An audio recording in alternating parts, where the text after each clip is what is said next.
Próspero. Princípios e políticas. Parte 2. Princípios dos sistemas. Capítulo 7. Organização espacial. Todos os sistemas desenvolvem formas ou configurações espaciais que dependem das estruturas hierárquicas estabelecidas para transformar a energia disponível. Nos ecossistemas, as energias básicas convertem-se em produtos que fluem rumo a centros geográficos, que os concentram e depois os distribuem. Nos centros de consumo e transformação circulam materiais, dinheiro, informação, recursos de alta potência energética, alta transformidade. Eles estruturam-se para controlar as áreas geográficas sob sua influência. Neste capítulo abordaremos alguns conceitos de organização espacial e se descreverá a forma como a economia e o meio ambiente organizam-se geograficamente para incrementar a produtividade. A figura 7.1 mostra o arranjo espacial da produção e o consumo. A é o diagrama do sistema. B é a visão geográfica dos fluxos de energia. C é a visão geográfica do ciclo de materiais. Produção, consumo e reciclagem. Os ecossistemas geram recursos básicos para serem usados na cadeia trófica. Isso exige uma grande área, pois a transformação da energia solar ocorre de forma dispersa. Os campos agrícolas captam a energia solar e a transformam em biomassa vegetal. Os recursos produzidos convergem espacialmente para serem utilizados pelos consumidores localizados em centros urbanos, como mostra a figura 7.1b. Em muitas paisagens agrárias antes da Revolução Industrial, a agricultura da periferia do povoado da cidade fornecia todos os alimentos para os habitantes e os cavalos usados no transporte. A energia que chegava aos consumidores era muito menor que a energia solar que incidia na região, mas era mais útil, maior transformidade. Os produtos do campo que chegavam até os consumidores urbanos eram concentrados ao escoar rumo ao centro de convergência. O centro de consumo deve oferecer um retorno adequado ao espaço rural, de forma tal que o sistema seja reforçado. Por exemplo, os trabalhadores que vivem na cidade deslocam-se ao campo para operar o maquinário agrícola e os caminhões para transportar os produtos entre os estabelecimentos rurais e as cidades. Nos centros de consumo devem retornar os resíduos valiosos que estão gerados nos processos de consumo. Por exemplo, o povoado devolvia nutrientes ao campo por meio da coleta do esterco dos cavalos da cidade. A figura 7.1c mostra o fluxo dos materiais do centro aos produtores rurais, fechando o ciclo de materiais necessários para manter a produtividade agrícola. Procedendo desta forma, tanto a produção quanto o consumo baseiam-se mutuamente e são um exemplo de simbiose, pois ambos são estimulados pelos produtos que convergem ao centro e pelos materiais e serviços que vão ao campo depois de serem transformados na cidade. O arranjo convergência-dispersão opera em muitos sistemas. As nuvens cúmulos são centros de convergência e divergência de correntes de ar. Os recifes de coral são centros de consumo que concentram a matéria orgânica produzida em grandes áreas de produção vegetal marinha e dispersam os resíduos na área circundante. As formigas levam alimentos para o formigueiro e transportam os resíduos para fora. Nos vulcões, converge a energia de grandes áreas e as erupções dispersam substâncias valiosas ao seu redor. Uma boa política no planejamento da paisagem é organizar os fluxos de materiais de forma a convergir e divergir em ciclos completos e fechados. Os gastos com o retorno dos resíduos de volta aos sistemas rurais são tão importantes no longo prazo quanto os gastos para levar os produtos aos centros urbanos. As águas residuais de fábricas de papel precisam retornar às florestas para fechar o laço que completa o envio dos produtos florestais para as indústrias papeleiras. O transporte urbano organiza-se para levar as pessoas ao centro da cidade de manhã e enviá-las de volta à noite. Ei, formiga, você trabalha feito louco e o que ganha com isso? O que o formigueiro faz por você e suas necessidades. Deixe os outros se virarem sozinhos. Se descubra, expresse sua individualidade.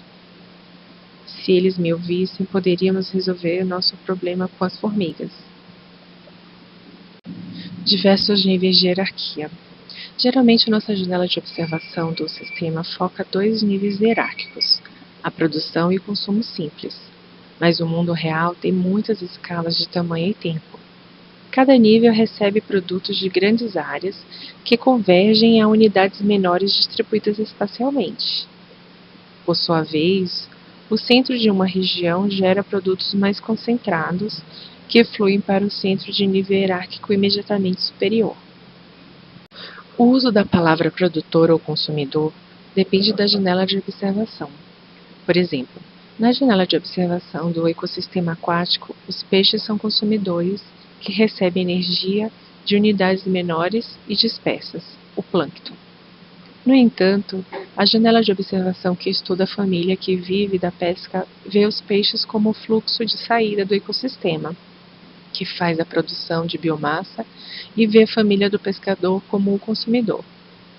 Em uma escala ainda maior, na janela que analisa o uso econômico do ecossistema regional, os pescadores são os produtores e as pessoas nas cidades são os consumidores. A luz solar fornece a energia necessária para a fotossíntese realizada pelo fitoplâncton, cuja biomassa alimenta o zooplâncton, que por sua vez é consumido pelos peixes pequenos, e etc. A cadeia de energia mostra que a energia diminui ao fluir através dos níveis hierárquicos sucessivos, e as transformidades aumentam. No sistema aquático mostrado, a transformidade da ave é maior. A figura 7.2 mostra propriedades de um sistema com 4 níveis de hierarquia. A é o modelo do sistema. B, o fluxo de energia. C, números, tamanhos e territórios das unidades. D, fluxos de energia escoando e sendo transformados pela estrutura hierárquica. Os fluxos de retroalimentação, feedback, podem ser representados similarmente, porém em linhas com setas no sentido inverso ao fluxo de energia, mas não são mostrados aqui. Da esquerda para a direita, na figura 7.2c, as unidades tornam-se maiores, estão em menor quantidade e ocupam territórios maiores. Apresentam períodos de rotatividade mais longos e transformidades mais elevadas. Exemplos: as cadeias alimentares dos ecossistemas aquáticos, a organização ecológica dos ecossistemas terrestres, a organização espacial das unidades rurais, vilas e cidades, nos primórdios da economia agrária. A transformidade aumenta passo a passo da esquerda para a direita, das pequenas unidades dispersas geograficamente em direção às unidades centrais. O fluxo de energia diminui a cada passo, porém a convergência traz fluxos concentrados de alta energia para os centros.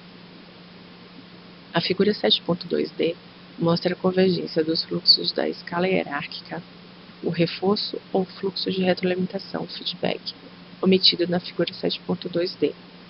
Segue padrões similares, porém concentra na direção inversa. Vazios. Ao observar uma região, percebemos áreas em estado de baixa energia, em fases de restauração, que aparecem como um espaço vazio, clareira, abertura, com áreas mais desenvolvidas ao seu redor. Por exemplo, em uma floresta onde caem árvores, forma-se uma clareira. Os estudos em geografia, ecologia e oceanografia revelam a existência de conjuntos formados por muitos espaços vazios pequenos e alguns grandes. As oscilações rápidas em unidades pequenas e oscilações lentas em unidades maiores há uma distribuição semelhante aos tamanhos desses espaços, como muitas clareiras pequenas e poucas clareiras grandes. Se percorrermos uma floresta em linha reta, passaremos por aberturas de vários tamanhos. Os altos e baixos da vegetação podem ser interpretados como oscilações ao longo do espaço, o equivalente espacial aos pulsos no tempo. Padrões ambientais e hierarquia global. A figura 7.3 mostra a biosfera e sua organização hierárquica. A é o corte transversal mostrando a circulação de água e de massas de terra. B. Áreas da Terra mostrando a convergência hierárquica de energia para as montanhas. As três principais fontes externas de energia da biosfera são luz solar direta, energia das marés transferidas para o mar pela força gravitacional da Lua e os processos geológicos causados pelo calor que emergem das profundezas da Terra. Esses fluxos de energia estão amplamente distribuídos por todo o planeta. Os processos geológicos da atmosfera e dos oceanos interagem uns com os outros, operando um sistema global onde o oceano ajuda a moldar a crosta terrestre e as montanhas, cujo material, pela ação da erosão, desloca-se depois para os oceanos. Figura 7.3a. A energia solar é absorvida por toda a superfície terrestre, especialmente nos oceanos, onde a água é aquecida e evaporada. A energia solar gera vapor d'água e juntos produzem ventos, chuvas, tempestades e correntes oceânicas. As chuvas e as nevadas produzem rios e glaciares. O ciclo da Terra, lento e de grande escala, conta com a ajuda dos rios e do calor interno da Terra, que causam movimentos geológicos. Tais processos atuam para formar as montanhas, que são os centros da hierarquia geológica. A figura 7.2 mostra uma série de processos de transformação de energia que movimentam a energia da esquerda para a direita. Nos oceanos ocorrem muitos processos rápidos, que fornecem energia para um número menor de processos, que produzem lentamente uma transformação nas montanhas. Em geral, a importância da energia para os humanos aumenta ao avançar a série de transformações. Figura 7.3, a transformidade aumenta para a direita. Padrões ambientais, concentração de energia.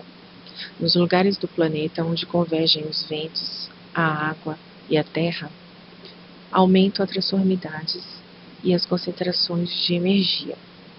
A taxa de energia por unidade de área expressa a densidade de potência energética. Mapas de densidade de impotência e transformidade podem orientar políticas para a localização de futuros desenvolvimentos. Novos desenvolvimentos deveriam ser colocados em áreas com índices que mostrem a riqueza real potencial. No passado, a concentração de potência energética em alguns locais deu condições para construir assentamentos humanos. As cidades desenvolveram-se em vales que recebiam água de córregos e rios proveniente das montanhas. Depois dos cursos de água, com os resíduos dos assentamentos separaram-se formando deltas. Nesses locais, desenvolviam-se estruturas e funções de alta transformidade. A figura 7.4 mostra a rede de convergência e divergência da rede de um rio, mostrando as localizações das cidades em zonas de alta transformidade e energia disponível. A água das chuvas e das nevadas possui uma transformidade moderada quando cai na terra, e essa qualidade aumenta, maior transformidade, quando as águas se acumulam em forma de gelo, e se infiltram e correm para formar rios. Grande parte da superfície da Terra é organizada por rios e geleiras que esculpem a paisagem. Em alguns lugares, as águas convergem, por exemplo. Vários afluentes combinam-se para formar o rio Mississippi em Nova Orleans. Em outros lugares, as águas divergem como o delta do Nilo, ou as águas que fluem nas crateras dos vulcões cônicos. Quando os córregos e os rios convergem, aumenta não só o fluxo de água, mas também as substâncias valiosas que ela transporta, especialmente sedimentos, nutrientes e matéria orgânica. A transformidade é mais alta em locais onde as águas convergem, por exemplo, na costa marítima, onde a energia de toda a bacia fica disponível, criando condições muito favoráveis para a navegação, a pesca e o uso da água para o desenvolvimento urbano. Não é de se admirar que as grandes passado pré-industrial se ergueram nos centros de hierarquia hidrológica: Cairo e Alexandria no Nilo, Viena no Danúbio, Nova York no Hudson e Xangai no Yangtze. Na parte baixa de uma bacia hidrográfica, a energia física do curso de água inunda várzeas, pântanos e terras de cultivo, estimulando a produtividade.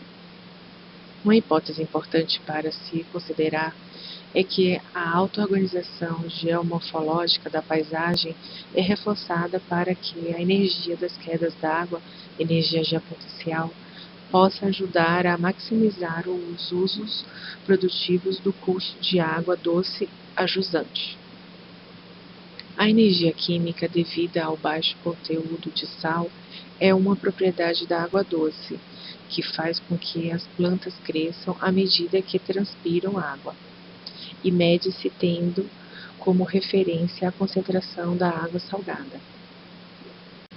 A energia da água que corre rio abaixo provoca inundações que são necessárias para as terras alagáveis.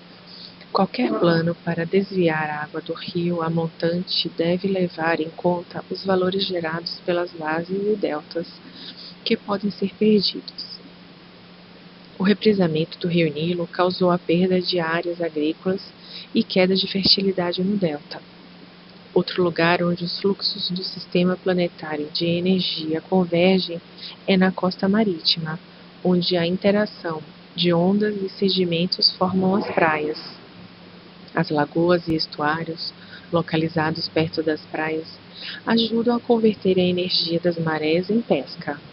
O desenvolvimento econômico que ocorre ao longo da costa é um exemplo da força de atração das áreas de alto potencial energético. Algumas séries de transformação de energia estão dispostas espacialmente. Seus ramos hierárquicos são facilmente reconhecidos, como o sistema fluvial na figura anterior. Os componentes de uma hierarquia de transformação de energia encontram-se na mesma área. Visto de cima, o sistema parece complexo, com muitos itens pequenos e grandes. Observe, por exemplo, o esboço da paisagem na figura 7.5c, a seguir. O diagrama de sistemas separa a hierarquia em unidades, fluxos, decrescente de energia e crescente em transformidade, da esquerda para a direita. O centro com a informação concentrada encontra-se à direita. Padrões ambientais, paisagem agrária. A figura 7.5 mostra o modelo de uma paisagem agrária do passado, funcionando com recursos renováveis. A é o desenho de 5 zonas do ambiente rural indo até o centro urbano. B é o diagrama de energia de sistemas.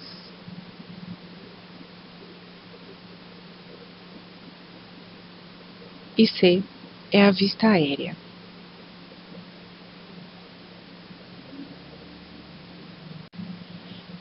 Assentamentos humanos.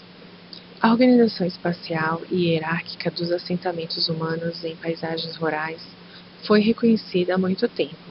As populações rurais dispersas que sustentavam uma aldeia recebiam em troca comércio e serviços. As aldeias sustentavam vilas e as vilas suportavam cidades. Grandes fluxos de energia de baixa transformidade do sistema rural eram transformados em recursos de alta transformidade para as aldeias, cujos produtos posteriormente eram transformados em insumos de nível ainda mais elevado de qualidade para as cidades. O transporte e os serviços eram eficazes quando organizados de forma hierárquica, rumo aos centros regionais. As pessoas e os produtos distribuíam-se ao longo das estradas convergentes e depois retornavam pelos mesmos corredores. A distribuição hierárquica dos assentamentos humanos e da economia sobre a paisagem é resumida na figura 7.6. Figura 7.6. Convergência da energia dos estabelecimentos aos centros urbanos, mostrando a concentração da energia, população, materiais e recursos monetários.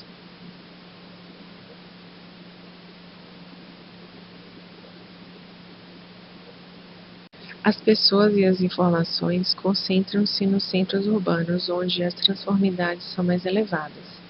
Nesse espaço circula mais dinheiro do que nas áreas rurais.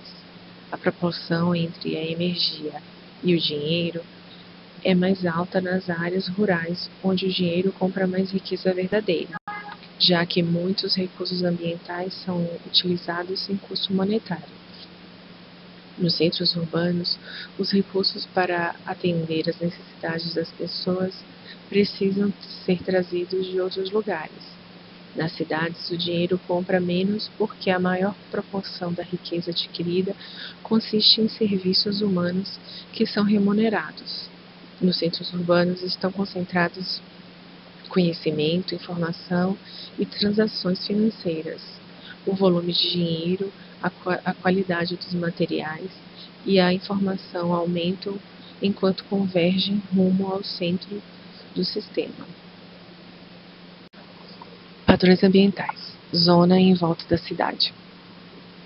Mesmo na paisagem da economia rural de 2 séculos atrás, um viajante tinha de passar por zonas de crescente concentração e transformidade, quando saía de uma região selvagem em direção às pequenas cidades. As zonas podem ser agregadas para formar uma cadeia de blocos, cada um representando uma zona em torno do centro da cidade. Por exemplo, a figura 7.6 possui 5 zonas: áreas de vegetação nativa preservada, áreas de produção rural, áreas de moradia, áreas de indústria e comércio, e o centro de informação e finanças, incluindo negócios, bancos, biblioteca e governo. Pode-se perceber a concentração de energia, de circulação de dinheiro e o aumento de transformidade em direção ao centro. Nas paisagens agrárias do passado, antes do uso do petróleo, as altas concentrações de energia e transformidade derivavam dos recursos ambientais renováveis que convergiam para a cidade. A figura 7.5, A e B, representam a economia rural que poderá ressurgir quando o sistema global estiver em um estágio de baixa energia. Capítulos 5 e 12. As informações compartilhadas possuem centros de processamento, mas seu território é toda a paisagem da qual as informações são extraídas e realimentadas.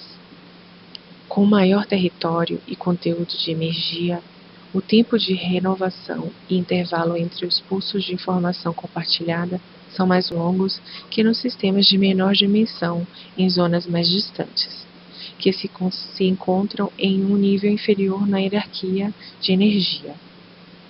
Na Suécia, em 1650, nas zonas rurais, o intercâmbio ocorria principalmente na base da permuta, enquanto dentro das cidades eram usadas moedas de prata. Os assentamentos humanos que se organizaram ao longo dos séculos funcionavam bem como o padrão natural renovável da hierarquia de energia.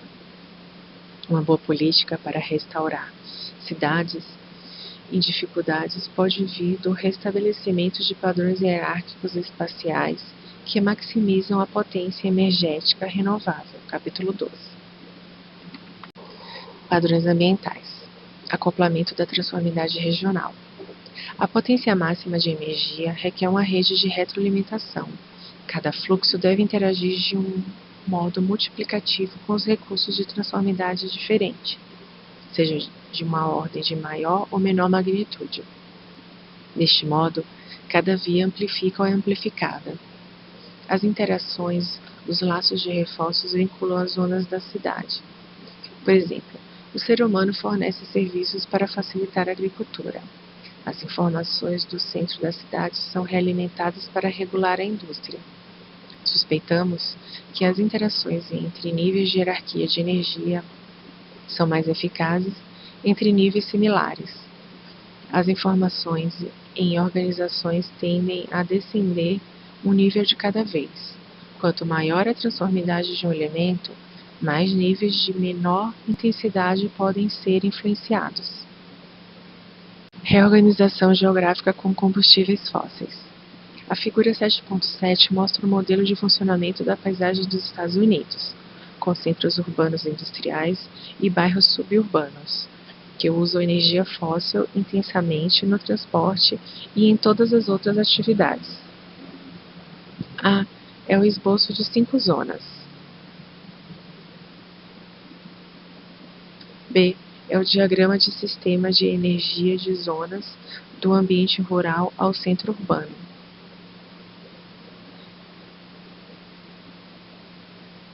C é a vista aérea.